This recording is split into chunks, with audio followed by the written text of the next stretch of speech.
Seringkali kita selalu dapat petua untuk melakukan segala sesuatu di kehidupan ini dengan ikhlas. Tapi sudahkah kita tahu arti kata ikhlas menurut Islam dengan tepat? Dan bagaimana cara agar selalu mengamalkan kebaikan dengan ikhlas? Menurut Quraisy Shihab, salah satu tokoh agama terkenal di Indonesia, menjelaskan bahwa ikhlas berasal dari kata kholis yang memiliki arti suci atau mensucikan.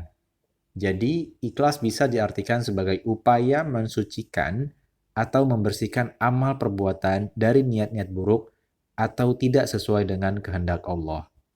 Perintah Allah untuk memurnikan segala perbuatan ada dalam surat Al-Bayyinah ayat 5 yang berbunyi, dan tiada lain mereka diperintahkan kecuali supaya menyembah Allah dengan memurnikan ketaatan kepadanya dan menjalankan agama yang lurus.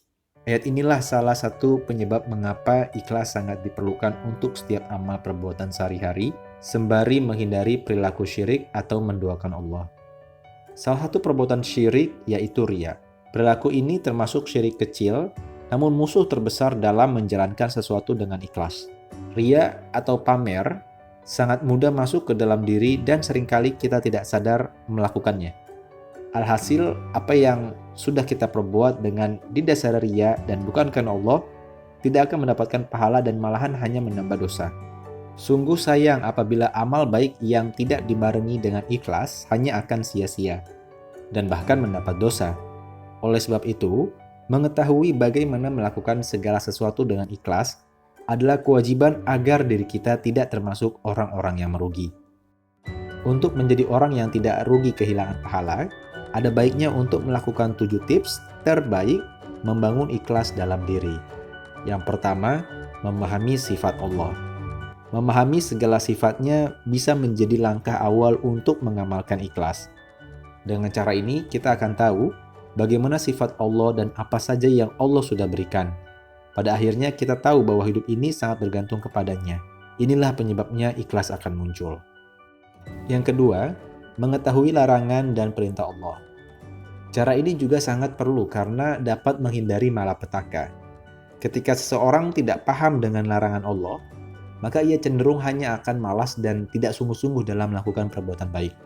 Namun, dengan tahu apa larangan dan perintahnya, maka akan muncul ketakutan yang besar sehingga diharapkan niatnya berubah menjadi karena Allah. Allah Subhanahu wa taala berfirman dalam surat Al-Mu'minun ayat 60-61, dan orang-orang yang menginfakkan zakat dan melakukan amal-amal soleh dengan hati yang takut, amalnya tidak diterima sedangkan mereka akan kembali kepada Tuhannya, mereka itulah orang-orang yang akan mendapatkan kebaikan. Yang ketiga, memohon pertolongan Allah. Perilaku syirik dan niat buruk sangat mudah untuk masuk ke dalam diri karena kita tidak sadar sedang melakukannya. Untuk menghindari itu semua, minta pertolonganlah kepada Allah agar niat yang ikhlas selalu menetap dalam diri dan kita dijauhkan dari segala sifat riya. Percayalah bahwa Allah pasti akan membantu jika manusia memang sungguh-sungguh meminta dijauhkan dari segala perbuatan tercela. Allah berfirman dalam surat Al-Mu'min ayat 60, dan Tuhanmu berfirman, berdoalah kepadaku, niscaya akan ku kabulkan bagimu. Sesungguhnya orang-orang yang menyombongkan diri dari menyembahku akan masuk neraka jahanam dalam keadaan hina. Yang keempat, menutupi amal kebaikan. Ada baiknya untuk tidak mengumbar segala bentuk amal kebaikan, karena ini akan membuat seseorang merasa senang dan terlena dengan pujian orang-orang. Kalau sudah terlena, maka dengan tidak sadar seseorang akan melakukan riya lagi dan lagi. Akibatnya, apa yang dilakukannya tidak termasuk amal perbuatan yang ikhlas, hanya sia-sia dan tidak diterima oleh Allah. Rasulullah SAW pernah bersabda, 7 golongan orang yang akan Allah naungi pada hari di mana tidak ada naungan selain naungan Allah. Salah satunya adalah golongan orang-orang yang kalau bersedekah, dia akan menyembunyikannya hingga tangan kirinya tidak mengetahui apa yang diinfakkan oleh tangan kanannya. Yang kelima, tidak memandang tinggi amal kebaikan diri sendiri. Tujuannya ialah agar terhindar dari sifat ujub atau membanggakan diri. Sifat ujub ini yang akhirnya merusak rasa ikhlas.